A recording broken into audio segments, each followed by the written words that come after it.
alaikum, everyone. Welcome back to our show, Unscripted, on America's Islamic Radio. I'm your host, Maria. And I'm your host, Hanaa, and we I am have the nice the intro. classic. Very classic. Thank you. Welcome back to the second episode of our history segment on our show, Unscripted. We're super excited and looking forward to the discussion we're going to be having today. So, unfortunately, this episode is inspired by a very tragic recent event that many of you may know. It's of the bombing that happened in Beirut, where at least 70 people were killed and more than 4,000 others were injured. And this is an important event which took place because of the fault of the Lebanese government, which is what we know of as of now. And due to that, the Lebanese government stepped down and resigned. And that's what we're going to be speaking about today. Today, we're going to be speaking about the history of Lebanon to kind of take a further look at what may have caused the issue and what is the background of the land we are talking about. So I'm going to start off with talking about the geography of Lebanon and also the culture. So geographically, Lebanon is located in, of course, the Middle East, as we all know, but it's a section of the Middle East that's called the Levant. The Levant consists of the area between Turkey and Egypt and Saudi Arabia. So where the countries of Lebanon, Syria, Palestine, Jordan, so those countries are located in the Levant. So Lebanon is in the northern Levant. And some interesting facts about like Lebanese culture and the Arabic spoken in Lebanon. So Lebanese Arabic, the vernacular Arabic that they use in Lebanon, actually has a lot of French loanwords and English loanwords as well. So while they're speaking Arabic, they mix in a lot of French and English. And interestingly enough, it's described as the most poetic dialect of Arabic, and that's why a lot of Arab singers will sing in this dialect or like will write poetry in this dialect. I mean, have you guys ever heard of that? That like about the Lebanese dialect? I don't know, because like I personally wasn't really exposed to that. No. I have never heard of anything like that. That's really interesting. Divya, do you want to like sing? Do you want to sing something? Yeah, can you sing us something? Anything. No, if y'all know who Nancy Udrum is, she is amazing. I've heard of her. Yeah, she's a Lebanese singer. Her songs are amazing. So go listen to her songs if you haven't. So her songs are actually in the Lebanese dialect. I actually don't know many Lebanese people. I know two. We all know them. They all go to college with us. But yeah, but I don't know many. I don't know any other Lebanese people. So it's actually very interesting It's interesting to learn about how their dialect is different from like modern standard Arabic. But yeah. So another interesting thing about the Lebanese culture. So ethnically, the government describes the Lebanese people as 100% Arab, which differs when you talk to each individual Lebanese. So that's what's interesting, I feel, because when you talk to Lebanese people specifically, a lot of them, especially when we're talking about the Christian community in Lebanon, they intermarried with a lot of different other ethnicities.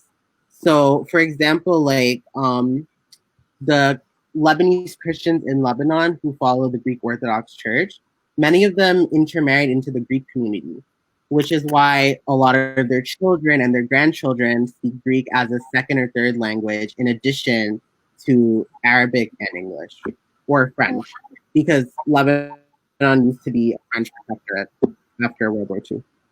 So is that like the second language? Yeah. Is that like the second language What that's happened? taught in Lebanon? Is Greek like the second language? No, it's not. I'm just saying specifically for the followers of the Greek Orthodox Church and the ones who intermarried into the Greek community. Like a lot of their kids and grandkids speak it as a native language. Right. That actually yeah. makes me think. Sorry to cut you off, but that actually makes me think about. So in Pakistan, like Sindhi or like Urdu. I mean, Sindhi is like taught in schools as like a language, you know, depending on where you are. So I'm just thinking, like, do they teach, like, do they have like Greek class in Lebanese schools? I wonder. I don't know. I from looking at their government and stuff, I feel like they would probably want to promote Arabic because they don't like acknowledging the fact that their people are mixed race. They like to say that, like, oh, we're like 100% Arab, like pan-ethnic, which is not the case. Yeah. Yeah, and then another really interesting fact about what happened? I was just wondering. Wait, what happened, Maria? Sorry, I didn't. What's the percentage of like Christians there in comparison to Muslims? So as of now, there are a few research studies about this. I think approximately it's 50 to 55% Muslim population in Lebanon, and then I think around 40% of the population is Christian. Wow. So it's interesting that they still want to be considered totally Arab and, you know, not want to promote. Yeah, for sure. I mean, obviously they're Arab Christians and stuff, but it's interesting that they really don't acknowledge like their intermixed ethnicity of a lot of Lebanese people. And also another interesting thing about the Lebanese diaspora. So people who live in Lebanon and also descendants of people who used to live in Lebanon, out of all of those people, so Lebanese people all over the world, as opposed to people only in Lebanon, a majority of people of those people actually live outside of Lebanon. So you'll actually find people outside of Lebanon with only partial Lebanese descent. You'll find more of those people than people who live in Lebanon as of now, which I thought was really interesting. And a majority of those people live in Latin America. One of the largest populations of them being in Brazil. Wow. Oh yeah. So, and another one of them is Colombia, and Shakira is actually half Lebanese. I think I've actually heard that. Yeah, like yeah. Because people always talk about people roots and stuff. Yeah, I remember. Oh, funny thing. Her Super Bowl thing was like her Super Bowl performance. Like, I don't know if you guys remember, it was controversial and stuff. But like, there's like this meme of her like ululating, like like on stage, and people were confused. They're like, "What is she doing?" And it's actually from her like Lebanese heritage, because Arabs, like, they'll ululate like at weddings or like at celebrations. So that was actually really interesting when that meme popped up, because people were so confused. I remember that, and like people were basically like comparing her to like, they like put like the face of like some animal, right? Where they're like, it was like they were doing some weird stuff with that. They were like cropping. Yeah, they weren't very respectful. Then, I think she had to come out and. Yeah, and then there were a lot of people that she had to basically come out. Yeah, and basically like these are like her roots. Like, you're making fun of culture, basically. I think it's because many of them might not have known. Yeah, exactly. I mean, yeah, that's true. I don't know. I think people were just genuinely confused. Yeah. They're like, what is she doing? I was like, I mean, like, I knew about it, and I was like, okay, like, people are gonna get confused. But it was really funny. But yeah, so I think Hanaa, you should talk about more like about the religious diversity in Lebanon, because that's another really interesting point.